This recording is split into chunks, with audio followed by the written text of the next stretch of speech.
আসসালামু আলাইকুম ভিউয়ার্স, কেমন আছেন সবাই?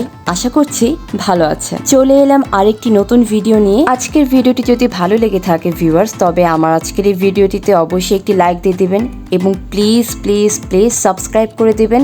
নতুন নতুন ভিডিও পেতে বেল আইকনে ক্লিক দিয়ে রাখবেন। আমাদের বাসায় নতুন দুজন মেহমান এসেছে, চলুন দেখা যাক মেহমান দুটি কি।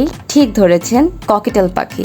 এই পাখি আমার খুবই পছন্দের একটি পাখি এবং আমার হাজব্যান্ডকে বেশ কদিন ধরে আমি বলছিলাম বাসায় এইরকম দুটি পাখি নিয়ে আসতে হঠাৎ করে সে আমাকে সারপ্রাইজ দিয়ে দিল। ব্যাস, এই তো চলে এলো আমার বাসায় দুজন মেহমান। খুবই কিউট, খুবই সুন্দর, একটা ছেলে পাখি আর একটা মেয়ে পাখি। তো এখানে দেখতে পাচ্ছেন একটি সাদা পাখি রয়েছে আর একটি কিছুটা হলুদ এবং সাদা মিক্স পাখি রয়েছে।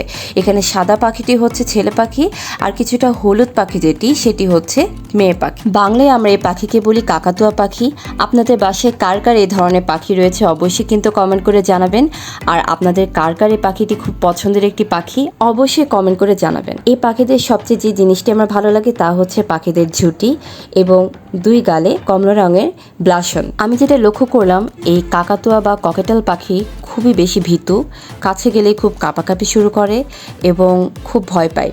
তাই আমার মনে হচ্ছে যতটা সম্ভব যদি একটু দূরত্ব বজায় রেখে এদেরকে টেক কেয়ার করা যায়, এরা ততটাই ভালো থাকবে। আমি যে পাখি দুটোকে নিয়ে এসেছি তারা দুজনই অ্যাডাল্ট এবং ডিম দিতে সক্ষম। পাখিদের জন্য আমি কি কি খাবার দিচ্ছি এবং কিভাবে তাদের টেক কেয়ার করছি এটি অবশ্যই আমি আলোচনা করব পরবর্তী ভিডিওতে। তো ততদিন পর্যন্ত ভালো থাকবেন, সুস্থ থাকবেন। তো আজ আর নয়, আজ এ পর্যন্তই। আজকের ভিডিওটি ভালো লেগে থাকলে অবশ্যই একটি লাইক দিবেন এবং প্লিজ প্লিজ প্লিজ আমার চ্যানেলটি সাবস্ক্রাইব করে দেবেন। সাবস্ক্রাইব করলে আমি মোটিভেটেড হই নতুন নতুন ভিডিও তৈরি করতে, আমার তখন ভালো লাগে।